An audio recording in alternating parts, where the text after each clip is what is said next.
Hello, welcome to Gardener's World. Now last week we got the lining in, with Joe's help, attached our hosepipe up and started to fill the pond. It's full now and it's ready for the next phase, which will be hiding those edges and starting the planting. But that can happen in the fullness of time. There's no hurry with that. And anyway, we've got a lot going on today.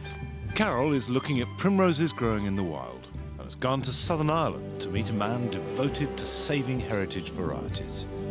The Primroses are the first rose of spring. As soon as you see it, you anticipate the year ahead. Joe continues his design masterclass, and this week looking at the role of verticals in the garden. Once you've got your garden layout, the next thing to do is think about how to break up all that space, especially at eye level.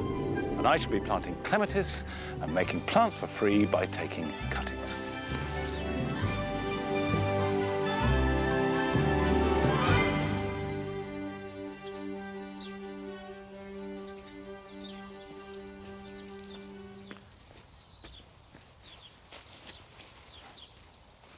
Now is the perfect moment to take basal cuttings. Now I know that cuttings can intimidate people and somehow it feels like an advanced level of horticulture, but it isn't. It's dead easy and everyone should try it because you've got nothing to lose and masses to gain. Free plants, and most of them work. You don't have to worry about it. It just happens.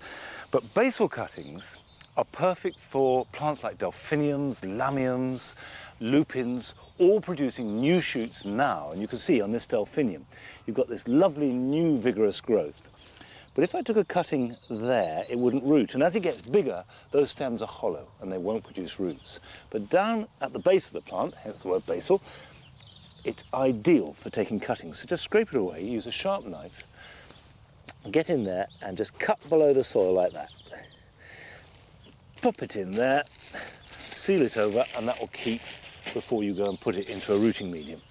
Now we can only just spare one growth on that one, but I've got a group of 3 here, so I could spare that one there. And just by taking 1 or 2 shoots from each clump, I'm not reducing the display, because after all, delphiniums in full glory in midsummer, fantastic. I don't want to lose that. I'm just adding to the stock and gradually it'll build up because you can never have too many delphiniums in this life. Right, we'll take 1 more from that and then we'll go and pot them up.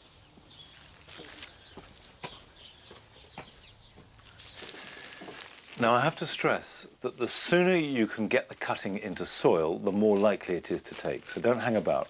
Keep it in the bag and then straight to the compost. And the compost wants to have really good drainage. So I'm going to add some perlite. And just mix it up, and grit would do the job just as well. And take the pot. Right, there's the cut material. Now if I stuck that in the pot like that, there's so much foliage that's losing moisture that it would just flop and then it would die before the roots could grow. So I need to cut it back a little bit. You need to leave some foliage which will feed the roots, but not too much. Now with basal cuttings, you don't want to cut the end off because that's where the roots are going to grow from. Now that can go onto a bench, and if you keep it misted, it should root fine. If you haven't got a heated bench, or you're going to be out all day and you're just going to put it on a windowsill, it's a good idea to protect it to stop it drying out. And the simplest way is just put a polythene bag over the top. There you are, like that.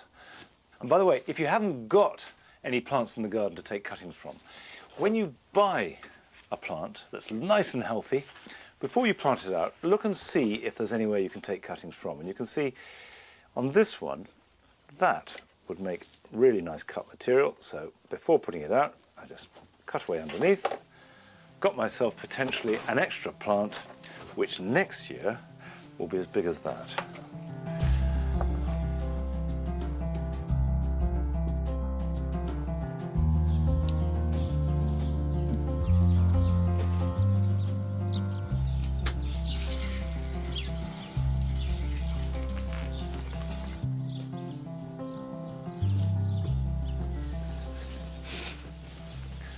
Have a look at this. Here's a clump of primroses, and just a foot or so away, a cowslip, a bit early, but between them, they've hybridized to produce this, which has got primrose flowers, but a cowslip long stem. And primulas of all kinds do hybridize very easily. And Carol has been to Southern Ireland, both to see and celebrate primroses growing in the wild, so to speak, and also to visit a gardener who's used that hybridization both to make lots of new varieties and rescue old ones which otherwise would have been lost forever.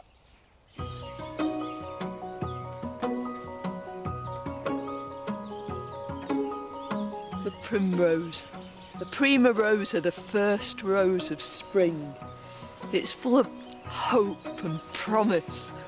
Ever since I was little and saw my very first primrose, I've just been in love with the plant. It's a picture of perfection.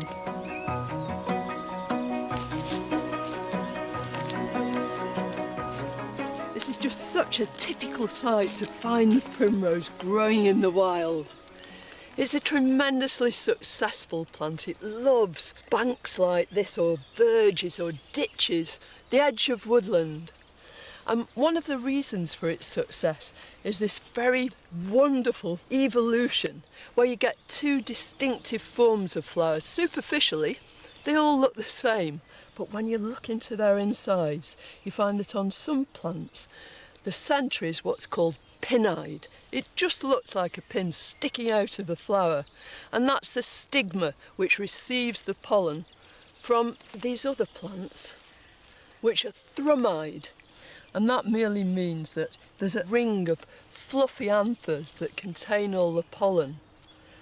But the pollen can be taken from here, delivered to the stigma on the pinnide plant, and pollination takes place. But perhaps the most astonishing thing about this beautiful, simple little plant is that it's spawned a whole proliferation of polyanthus and primulas that we all use in our gardens.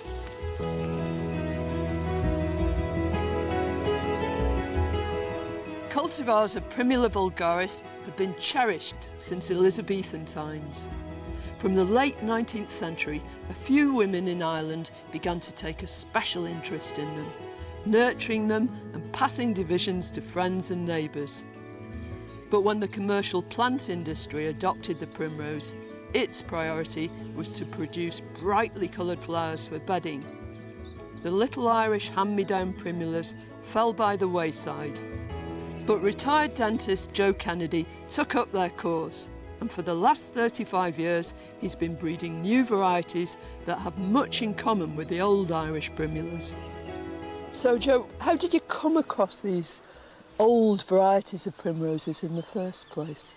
I used to go around to various gardening clubs giving talks on primroses mostly, and there were wonderful ladies there. I won't call them old ladies, but they were lovely. Ladies of mature years, like me. Well, perhaps a little bit. But anyway, they would love to get me to come to their garden. Yeah.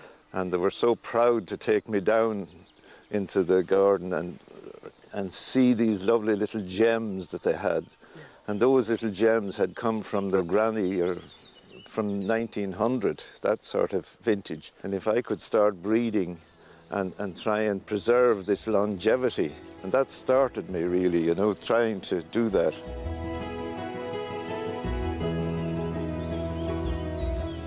What's so striking about your plants is that they've still got the same kind of quality and charm and prettiness of some of those old varieties. This is very striking. This is very like the wild primrose. If you look, there are two flowers, the sepals have turned into petals. And another development of that further is the Jack in the Green, where the sepal becomes leaf-like. But then a further development from that, you've got colour in the sepals. A lot of your plants, Joe, have got these dark leaves. They're just a foil for those pale flowers. It is, yes, and I'm hoping to develop a whole range of dark leaf types. Right. Along with others too. There are other little ones with, there's one down there. This is a little beauty, isn't it? This is like one called Kinloch Beauty, which is of the same era. It's so dainty. polyanthus, really. That's what they call it, being up on a leg like on the that. stem. You know. But, you know, this is not reminiscent of those great big garish polyanths that you see. No, it's a around much the place, more is it? delicate, and the bottom of the garden, it's lovely to have a few little ones like this, you know.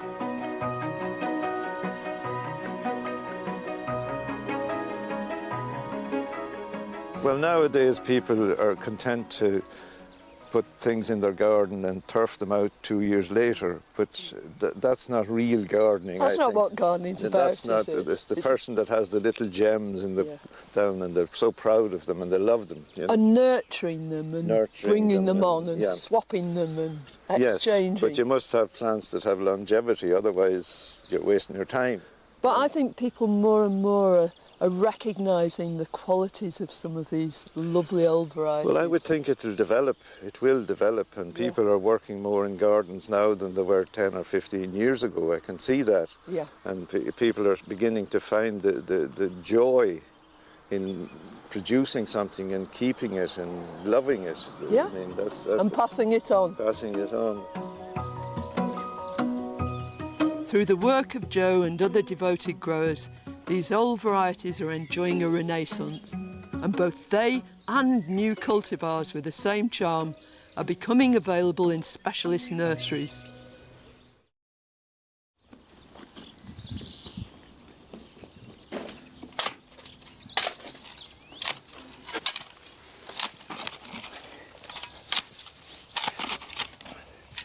I'm planting 3 clematis along the wall. If you remember, I planted some roses here, and the idea is that the clematis will grow amongst the roses and will have this wonderful smothering of flower. And I've chosen the clematis carefully to match in with the roses and also to give some succession. So the first one down there is Clematis paniculata. This is a lovely evergreen clematis from New Zealand, smothered with white flowers in May.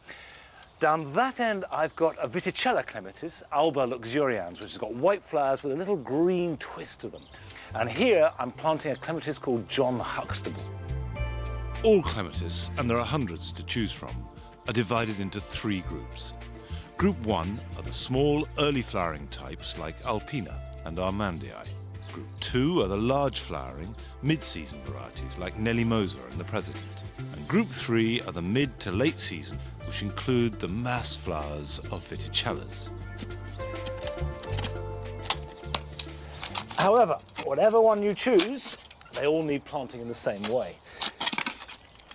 And whereas with the roses, I more or less just made a hole and popped them in the ground, clematis must be planted deep, at least twice the depth of the pot the clematis comes in. So the hole wants to be, 2 feet deep. And that's so that the roots can go down into really good compost or manure, because they like feeding and they like moisture.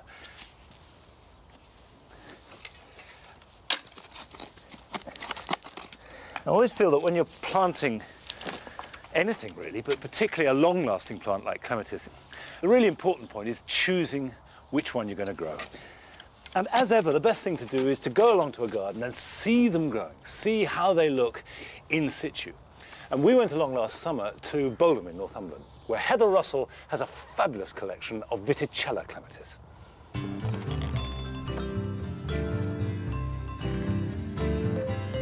I've been growing Viticella clematis for nearly 20 years. They are so hardy, so floriferous, so easy to grow, and give you late summer colour. They are such a good addition to any garden.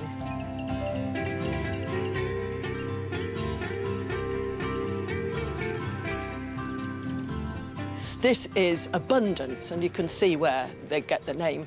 I bought this because I had just found out about Viticellas. The Viticella clematis are much hardier than the large early flowered varieties. And I'd lost a lot of those in the early days, and I'd given up on clematis. I thought those were clematis. And it's only reading an article about these wonderful things that I thought, well, those sound much better. So I tried them, and then I bought every one I could see because they did turn out to be so good.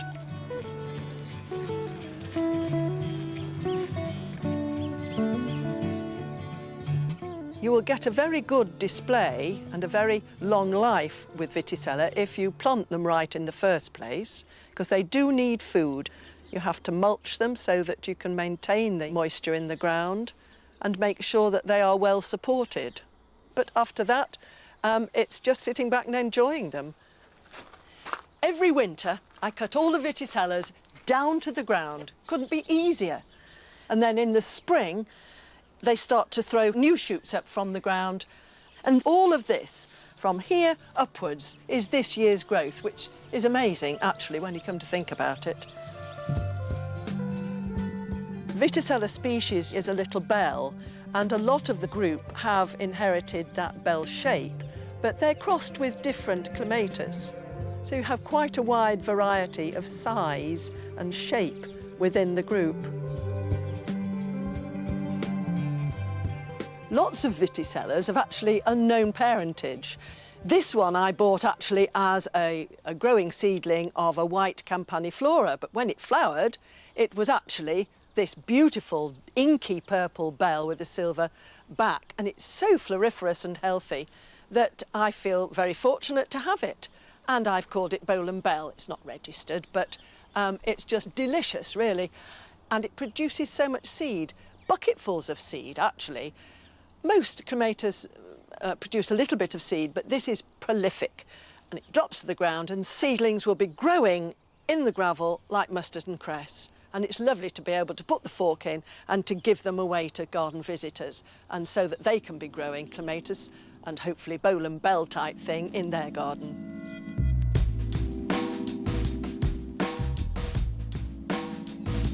Some of my favourites. Amelia Plata is lovely. She has soft blue crepey flowers, lots of them, and over a very long period. And Kermesina is long flowering. She's got a red flower with a white centre, which really lights it up.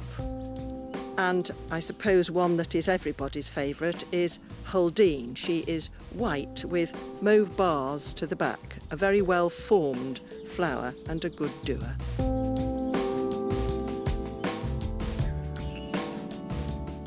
I just can't imagine the garden now without Clematis Viticella. They are so colourful and they're such a fabulous backdrop that the garden would be less without them.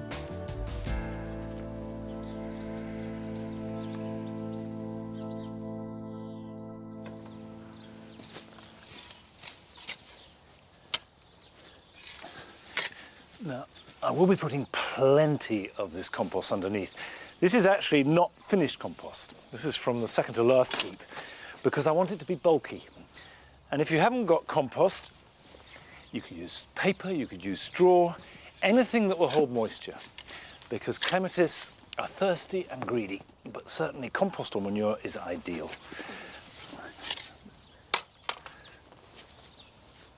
So if I take this out of the pot, I want the soil level to be about there. And that will protect it against wilt. Now, in fact, this is a group 3 Clematis and they tend not to suffer from wilt, but group 2 do. So if you've got a group 2 Clematis, and those are all the name varieties, the hybrids that we're also familiar with, plant them deep, and if they get wilt, they'll grow back from the base. Put soil around the roots.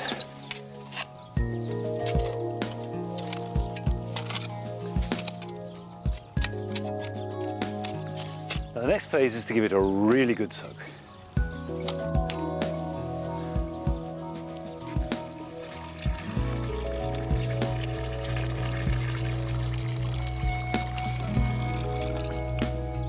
Now, except for group 1 Clematis, and group 1 are all the Clematis that flower in spring, you should prune them back after you've planted, and that will encourage good new growth from the base.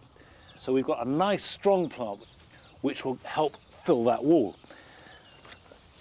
It's set now. Now the final thing is to really mulch it, and don't stint on this. Give Clematis a thick mulch, because the one thing that guarantees good Clematis is food.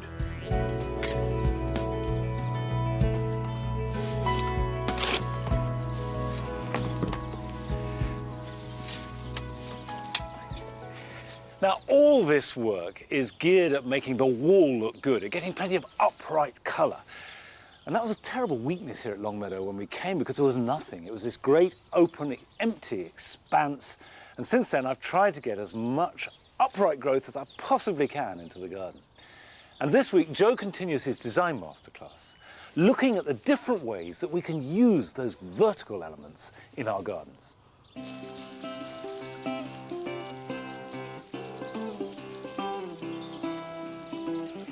Once you've got your garden layout, the next thing to do is think about the vertical elements in the garden, how to break up all that space, especially at eye level, because otherwise you see the whole garden at once and there's nothing more dull. You want to create interest and be drawn through it.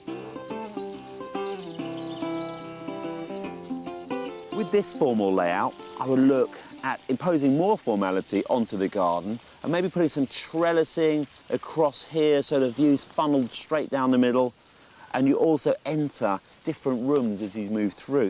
On this informal layout, we're looking to try and maybe screen off the back area, create some seclusion, a sense of privacy towards the back, and then balance it out so as you move through it, you want to see what's round that corner there. On this garden, I can see very informal planting, just helping to break up the areas. If you put a tree over there and there and there, the balance of the planting to the hard landscaping is coming together. You can see the elements breaking the space vertically, and that's really important in any good garden design. There are plenty of ways to introduce vertical elements into the garden. Depending on what you use, these can add rhythm, screening, or something to simply draw the eye, all adding to the garden design. There's a whole range of structures or plants to use to achieve a variety of effects. This garden has been designed using hedges to break up the vertical space. The cornice behind me is above my eye level, so I can't see over it, so I'm intrigued as to what's behind there. Whereas this box hedge does a really important job of breaking up a large expanse of lawn, but also the height is key because I can see most of the garden beyond, which makes me want to go and explore further.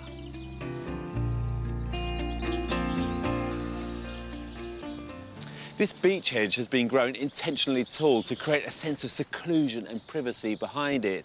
And it also creates a beautiful backdrop for this wonderful bench. So when choosing vertical elements in your garden, think about what you're trying to achieve, and that will determine their height.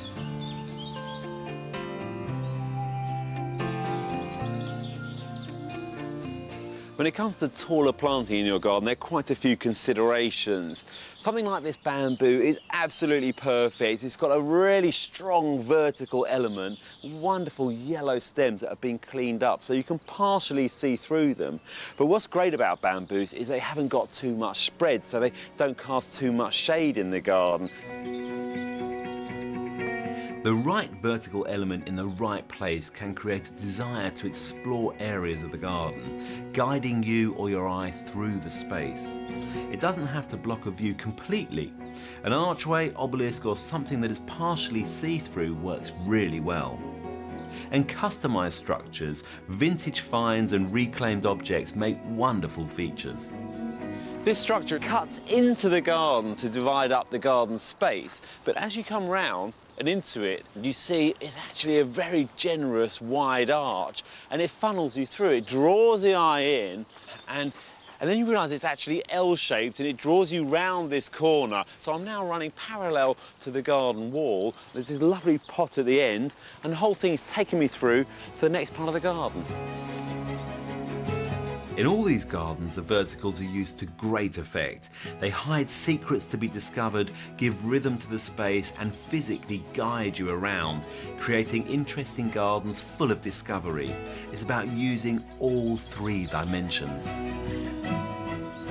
So we've looked at the layout of a garden, how to introduce height, but of course a really good garden needs plenty of movement. So next time we're going to look at how to achieve that through focus and flow.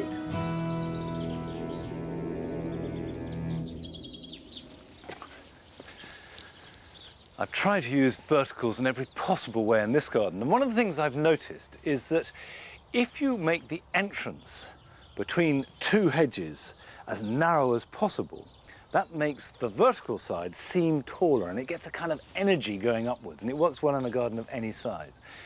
Now, talking about energy going upwards, last October I started an experiment with sweet peas, and the idea is to find out the best time to sow them. So I sowed a batch in October in pots which have been overwintering in the cold frames. I shall sow another batch now, also into pots, and then around the end of April, beginning of May, depending on the weather, I shall also sow some seed directly into the soil. And I'll grow the 3 batches side by side, the same piece of soil, the same seeds, under the same conditions, and we'll just see which fares better.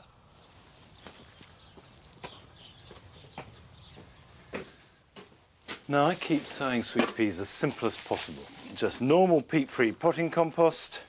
I don't soak them, I don't nick them. Just get them in, and if they're kept watered, they'll germinate perfectly well. And I use 3-inch pots, which I find are very suitable, and I put 3 seeds per pot. And the idea is you plant the pot out in its entirety, rather than separating the seedlings. So if 1 or 2 don't germinate, I still plant it out as is. Now, these should germinate by the end of the week and grow quite fast at this time of year, so I'd expect to plant them out round about the middle of May, having hardened off and grown into nice bushy plants.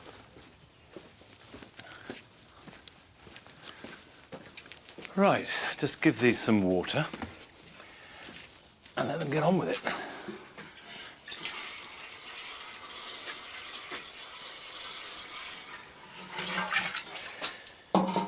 That's a job done. Now, here are a few other jobs to do this weekend.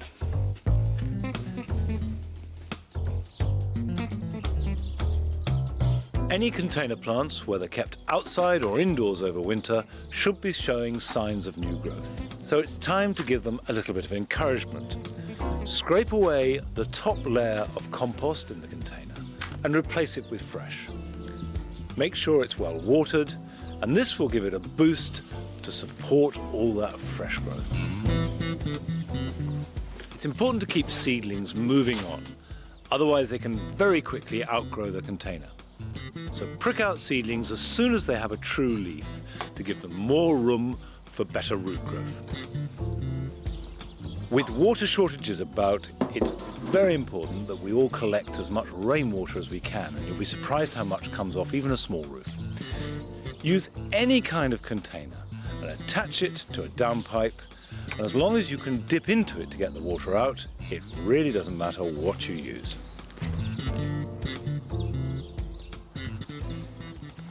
Inevitably at this time of year, if you've been sowing seeds since the new year, you get this build-up of seedlings, and yet it's still a bit early to plant a lot of them out. For example, these artichokes were sown in mid-January, and they're developing nice little plants, but I don't want to put them into the garden for at least another month yet. And this is where cold frames come in handy, because they can be stored and gradually hardened off by opening and closing them, and still protected at the same time.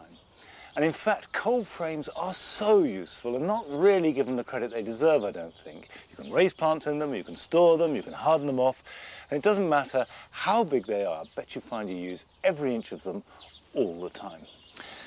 That's it for this week. We'll be back next week, of course. So until then, bye-bye.